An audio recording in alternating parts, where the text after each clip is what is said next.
The number of COVID-19 cases continues to rise globally and right here in Guyana. Therefore, we encourage everyone to practice social distancing.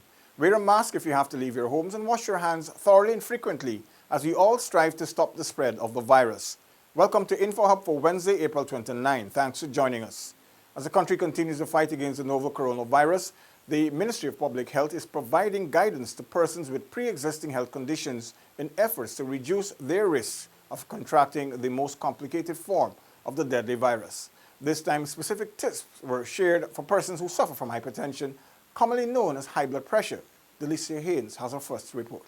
Family medicine specialist Dr. Anisha Moore-Thorne advised that if persons with hypertension cannot control their condition, the risk of contracting COVID-19 is greater. She explained that COVID-19, like any other viral illness, will severely damage the respiratory system, making it harder for the heart to work.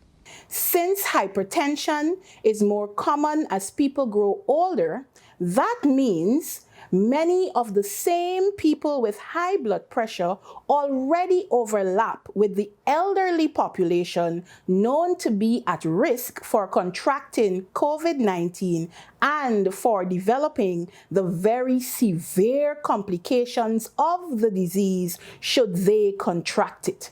Dr. Moore-Thorne shared some important tips. Keep monitoring your blood pressure as far as you are able and is possible. Remember, it's important to rest for at least 15 minutes before taking the blood pressure. 2. Maintain a healthy lifestyle. That is, exercise for at least 30 minutes, at least 3 times per week, and eat a balanced diet, low in salt and oils. 3. Keep taking your medications. Ensure that you take them as prescribed by your doctor. Right dose, right time. 4. Avoid stressful situations, or, if unavoidable, manage them well. The family medicine specialist advised that persons should follow the guidelines put forward by the Public Health Ministry, which includes frequent hand washing and sanitizing, social distancing, wearing a face mask, and staying at home. For InfoHub, Delicia Haynes. Now for some oil news. Guyana is set to collect its first sum of royalty payments for its crude on April 30. This is in addition to the monies the countries would have received for its sale of crude to Shell Western Supply and Trading Limited. Let's hear more from Anara Khan. The sum of approximately 11.5 billion Guyana dollars was deposited into the country's Natural Resources Fund from the oil supply chain on March 11, 2020. According to Oil Now, royalty payments are expected to begin this week and represent Guyana's share of profit oil plus royalty to date based on production at the Liza Phase 1 development. Royalties are estimated on a monthly basis and are to be transferred to the government of Guyana 30 days after every yearly quarter. This is according to Article 15.6 of the Petroleum Agreement. This is the country's first royalty payment since it began oil production in December 2019. Head of the Department of Energy, Dr. Mark Bino, explains. The money is to be deposited into the Natural Resource Fund by April 30th. That would be royalty payments. The first sum from our profit oil, I think Ministry of Finance would have reported, was already deposited. So this additional sum will just be the royalties that we're talking about now. In addition to the 2% royalty being paid to Guyana, the country also receives 50% profit oil. The country is entitled to approximately 5 million barrels of oil this year as part of its profit share from production at the Liza Phase 1 development. For InfoHub, Anara Khan. Good news in the education sector, as a partnership with the U.S.-based education funding organization will see Guyana receiving $940 million education boost to aid inclusive education and improve teaching capacity. Global Partnership for Education has approved a $940 million grant to strengthen Guyana's education system as the government of Guyana continues to work to ensure that every child has access to equitable education. The organization aims to strengthen education systems in developing countries in order to dramatically increase the number of children who are in school and learning. The funds will support the implementation of the National Education Sector Plan. Guyana's expression of interest to access the GPE multiplier allocation in the amount of $4.5 million was approved by the Grants and Performance Committee of the organization. The Ministry of Education, along with the Global Partnership for Education, are committed to continued collaboration to improve education access and quality in Guyana. The Ministry of Education is still in the process of finalizing key details of the education boost. Letitia Isaacs for InfoHub. Now for an update on the national recount. The Guyana Elections Commission says it is awaiting official word from CARICOM on the arrival date of the team, which will be supervising the recount of the March 2, 2020 votes. The National COVID-19 Task Force on Monday said it has given approval to CARICOM for the team to travel to Guyana on Thursday, April 30. GECOM, however, said it should be receiving official word from CARICOM during the course of today. In the meantime, the Secretariat is in full state of preparedness for the process, which Commissioner Vincent Alexander believes could begin some 2 days after the team's arrival. More news is after the break. Stay with us. Meet Terence and Shabana. Both believe they've been exposed to COVID-19 and were advised by the Ministry of Public Health to quarantine themselves at home. It's a normal working day, and Terence grows tired of home quarantine guidelines. So he heads off to work using public transportation. Now all the passengers and his co-workers are in danger of contracting COVID-19 from Terence. After work, Terence heads straight to the gym for daily exercise. He shares the same exercise equipment with many others that day. Later on that evening too, Terence heads off to play several rounds of dominoes with some friends. By breaking the quarantine rules, Terence has endangered the lives of the passengers, his co-workers, members of his gym, and his friends with whom he played dominoes. By contrast, Shabana practices social distancing. She works from home every day, and in the evenings, she video chats with her family and friends to stay connected. Shabana is also obeying all the guidelines that the Ministry of Public Health says we follow when quarantined at home. Shabana has infected no one. Let's all do our part and practice physical and social distancing by avoiding unnecessary travels and staying home from large groups of people, including our families and friends. A message from the Ministry of Public Health in collaboration with PAHO WHO.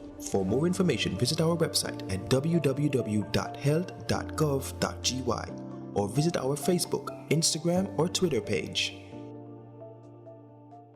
Welcome back. The Mahaica-Myconia-Bari Agricultural Development Authority, the MMA-ADA, says it continues to conduct drainage and irrigation works across Region 5, even as the country battles the COVID-19 pandemic.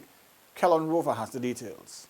A special report recently published by the agency said it is ensuring that there is adequate access to irrigation water and drainage system for farmers even as they prepare for the second crop. Drainage and Irrigation Manager of the MMA-ADA, Mahendranath Ramjit, explained that the ongoing works consist mainly of recurrent maintenance exercises. The scope of works considers the 650 miles of channels in the entire region, which is directly benefiting agriculture in terms of rice, cattle, cash crop, and other small farms. It was disclosed that it costs the agency a minimum of $12 million to keep the 650 miles of channels clear every month. Ramjit said the conservancy at the MMA scheme provides water for some 45,000 acres of rice in the district. So far, we are being hampered to continue working in the conservancy due to the lack of funding in MMA and in terms of farmers paying the rates, and we are actually seeing a shortfall now in our work, and we have to reduce. There has been a significant reduction in the payment of drainage and irrigation and land rental fees since the beginning of 2020. According to the special report, this has impacted the agency's ability to execute its mandate. Farmers are advised that payments of outstanding rates is still being accepted. For InfoHub, I am Kellen Rover.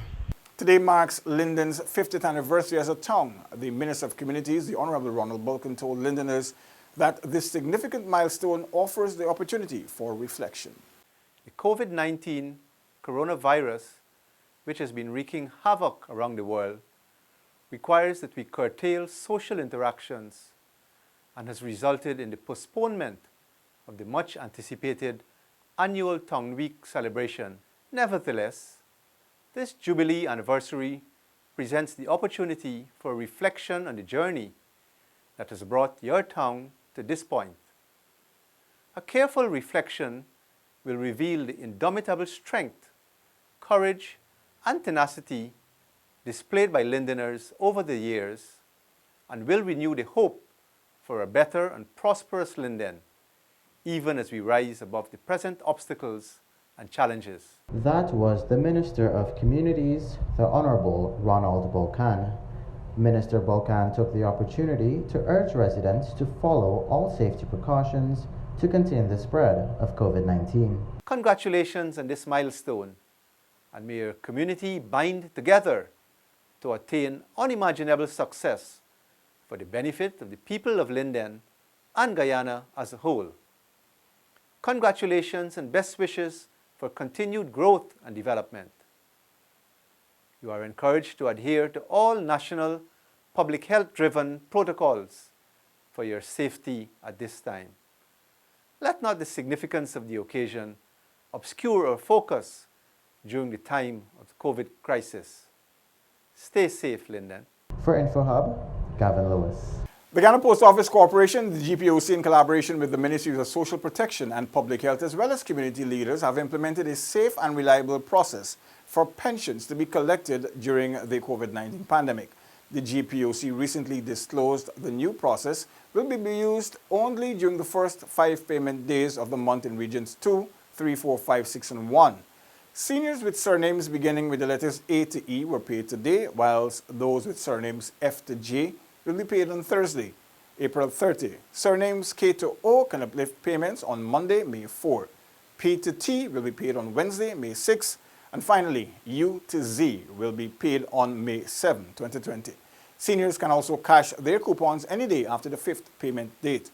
In addition, the Civil Defense Commission has donated 5,000 locally produced masks for pensioners. These were distributed to the 74 post office locations across the country.